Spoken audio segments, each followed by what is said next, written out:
Next week is South Korea's Trauma Week, where mental health experts and survivors of national tragedies gathered to raise awareness on how to treat trauma.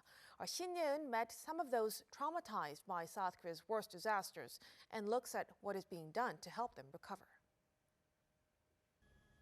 Every day on the news, we see tragic events wreaking havoc around the world. But what we don't see are the lasting effects on the people affected. Many develop trauma. Trauma is an emotional response to experiencing or witnessing a life-threatening event. While most people recover quite quickly with the help of friends and family, some develop post-traumatic stress disorder, or PTSD. Many people suffering from PTSD develop other mental health problems like depression or anxiety. 저는 산풍 생존자입니다라는 책을 쓴 작가 산만 언니입니다. 27 years ago, where I'm walking right now, South Korea saw its deadliest building collapse. 1995년 6월 29일이었고요. 한 저녁 6시 정도였어요. 그러니까 당시에 굉장히 더웠어요. 굉장히 더웠고 에어컨이 고장이 났고 건물 여러 군데 붕괴 조짐이 있다. 그래서 저는 당시 지하 1층에 있었고 커다란 폭발음이 들렸을 때 저는 무너진 동에 있었는데 누가 불러가지고 그쪽으로 가는 도중에 뒤에서 건물이 무너졌어요. 저는 이제 뒤쪽을 날아오는 돌의 파편에 맞았거든요. Lee Sun-min was 20 years old at the time. Now she's 47, and a new apartment complex has been built where Sampung department store used to stand. But she's still trapped in that summer day of 1995. 남들은 그 20대 그 너무 행복하고 막 청춘의 시간들인데 저는 그때를 떠올리고 싶지도 않아요. 진짜로. 너무 힘들어서. 그러니까 뭐 불면증 그러니까 그때 그 당시에 겪었던 모든 그러니까 성격장애 스펙트럼 유형까지 다 보였고 30살 돼서까지도 죽고 싶었어요. 그러니까 뭐만 하다가 안 되면 그냥 죽어버리지 이걸 왜 살지? 그 사람들 그렇게 간단하게 죽는데. Another national tragedy is the sinking of the Sewol ferry, South Korea's worst maritime disaster in modern history. A ship carrying 476 passengers from Incheon to Jeju Island sank. More than 300 people died. I talked to a mother who lost her son in this tragedy. 8 years have passed and she still suffers from the trauma.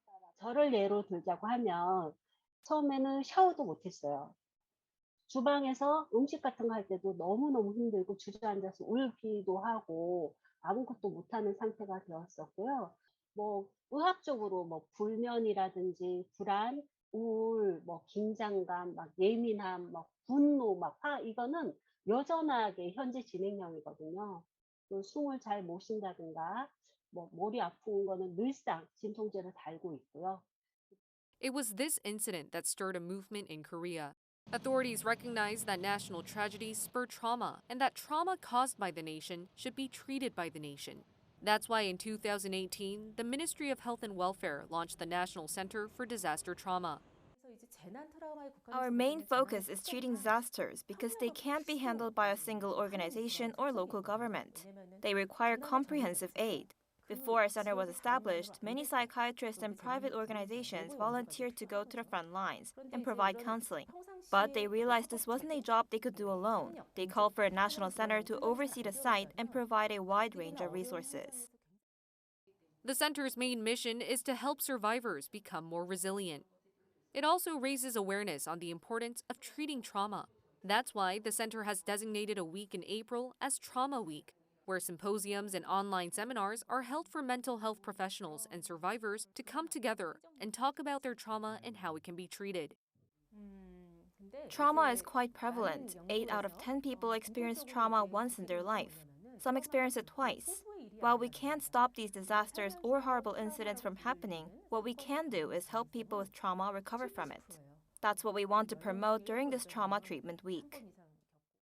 A psychiatrist specializing in trauma and stress studies said the nation's decision to handle trauma was a step in the right direction.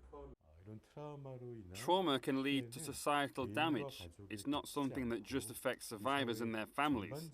It's beneficial for the nation to actively help survivors recover so they can come back to society. It's not just survivors of national tragedies that require help from the nation. It's also those who work on the front lines, like firefighters. Just a few days ago, a wildfire broke out right here, blazing through 347 hectares worth of land. It took a total of 48 hours to completely get rid of the flames.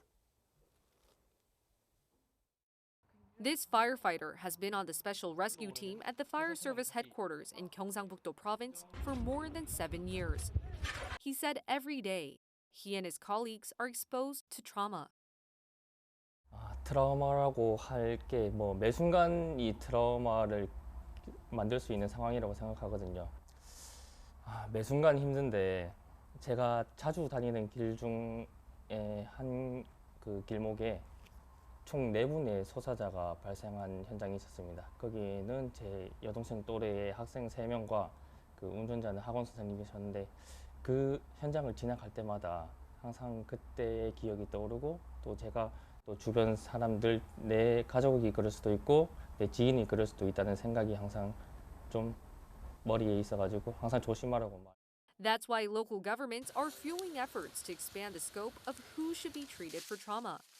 One such effort can be seen in Yeongju City in Gyeongsangbuk-do province, which has the world's biggest forest therapy center. Here, visitors can find emotional wellness through various healing programs. Studies found that depression levels among those who tried forest therapy fell to a third of previous levels. I feel so relaxed right now. I love the fact that I can enjoy the cool breeze and look out into the woods, but because I've never experienced trauma myself, I had to ask those with trauma what they think is the best way to treat it. 그런데 나랑 비슷한 걸 겪은 사람들을 일부러라도 만나야 돼요. 나라에서라도 통장이라도 찾아와서 자꾸 불러내서 만나게 하고 얘기하게 해야 돼요. 왜냐하면 그러는 과정에서 치유가 되거든요. 그러니까 사람은 사람을 통해서 치유가 돼요. 어쩔 수 없어요. 좀 용기를 내주셨으면 한 번이라도 나 너무 힘들어, 나 좀 도와줘 이런 말씀을 하실 수 있으면 좋을 것 같고요. 항상 현장을 갔다 와서 말로 풀고 있기 때문에 대화를 많이 해야 된다고 생각합니다. 그래야지 이제 몰랐던 부분도 같이 풀어나갈 수 있고 또 대화도 하고 동료들하고 같이 몸을 부딪히면서 운동하는 게 가장 좋은 치유 방법이지 않을까라는 생각이 듭니다. As survivors and mental health experts have said, it's all about communication, being a good listener, and not being afraid to talk about trauma. And if you need more help, seek for professional support. 신예은, 아리랑 뉴스, 영주.